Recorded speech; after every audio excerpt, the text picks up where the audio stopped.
Hi, this is Nick Roshdieh with Pacific Sotheby's. Today's topic is, does social media help sell homes? And the answer is an absolute yes.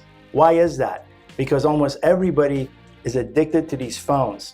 On the average, people spend 2 hours a day on social media.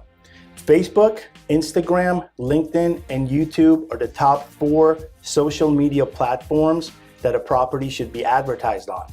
And that depends by age. Older people like Facebook, people that are under 35 typically like Instagram, and everybody likes LinkedIn, obviously is professional. So we've seen videos get posted on social media about a property, and literally within a week, we have over 12,000 hits. That means 12,000 people watched the video. That is almost unheard of. That could never be done in any other way. We've sold properties through social media. Someone could have seen a home that was a good fit for their friend. They knew their friend was looking for a property. They shared with their friend calls us. Now we put a deal together. So the answer is yes, absolutely. Social media helps sell homes.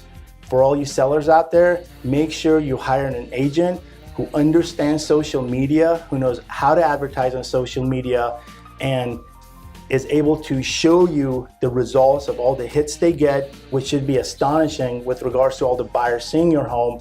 And that's the agent you want to work with, because they can get your home spread out there virally to all the buyers that are potentially could be a good buyer for your home. Thank you for watching. Please subscribe to my YouTube channel for more real estate content.